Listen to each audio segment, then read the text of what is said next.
one of the areas in which we've seen an empty holster protest in Stillwater, Oklahoma, at Oklahoma State University. And Adrian O'Reilly, who's the Oklahoma director of Students for Concealed Carry on Campus, joins us tonight. Adrian, thanks again for coming on the program. Thanks again for having me, sir. It's always a pleasure. It's great talking to you once again. And I saw your picture.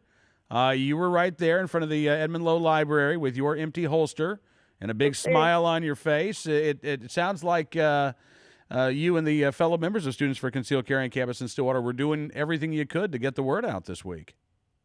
Yes, sir. Our annual National Empty Holster Protest is probably one of the most noted events that Students for Concealed Carry on Campus undertakes. And it was certainly a pleasure to see students that I had never met before on my campus wearing empty holsters. And then, of course, we introduced ourselves, and they're now members of SBCC. No kidding. So you had people that you didn't even know who were wearing empty holsters? Yes, sir. They had seen news about the empty holster protest from our national website and perhaps from Facebook, but they hadn't met us in person. So, being the former chair of OSU's chapter and the director in Oklahoma, I pretty much know every SCCC member at OSU, and so it really made me happy to see other OSU students wear their empty holsters because they had heard about the protest but hadn't heard about OSU's chapter yet. Wow, that's fantastic. So, Adrian, we've seen this session. Nevada's got a Campus Protection Act that'll be voted on, I think, perhaps as early as next week. Arizona passed a campus carry measure that has now gone to Governor Brewer's desk. Looks like Monday, in fact, next hour, we're going to talk with Texas State Senator Jeff Wentworth about his campus carry bill.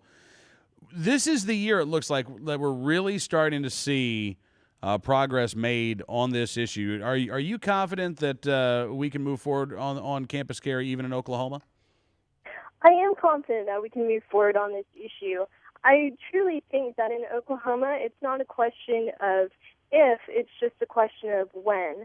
And right now, because Oklahoma has so many ties with Texas, the eyes of Oklahoma really are on Texas right now when it comes to their bills. And, of course, we do hope that it passes in Arizona because it's a push and a step in the right direction, no matter what state it's in, because it opens up the discussion in other states.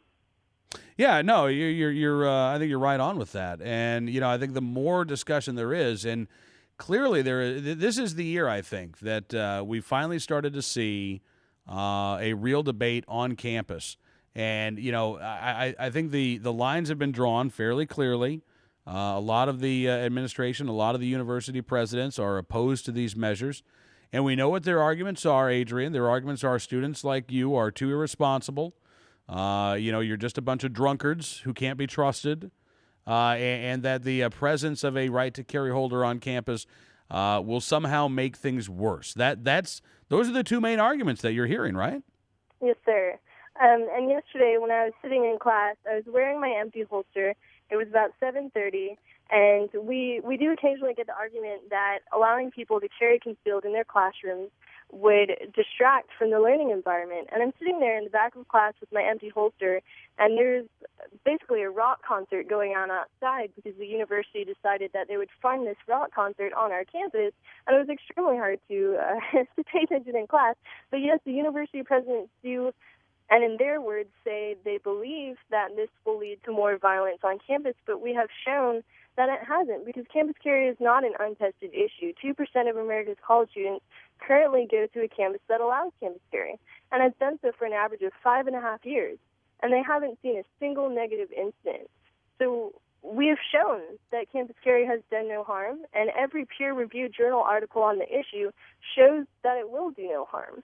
So to have the university presidents stand up in committee and say, we believe that it will lead to more violence, is not a very convincing argument. Yeah. Well, listen, Adrian, I can't thank you enough for coming on the program. I wish you all the very best of luck at Oklahoma State and throughout the state of Oklahoma. Were there other campuses in Oklahoma that were taking part in the empty holster protests? Yes, sir. The University of Tulsa, Rogers State University, where their Student Government Association recently almost unanimously passed a campus carry resolution. Southeastern Oklahoma State University, the University of Central Oklahoma, and the University of Oklahoma. Okay. Well, Adrian, congratulations again, and have a good weekend. We'll talk to you soon. Thank you so much. Thanks again for having me. My pleasure. Adrienne O'Reilly with the Students for Concealed Carry on campus.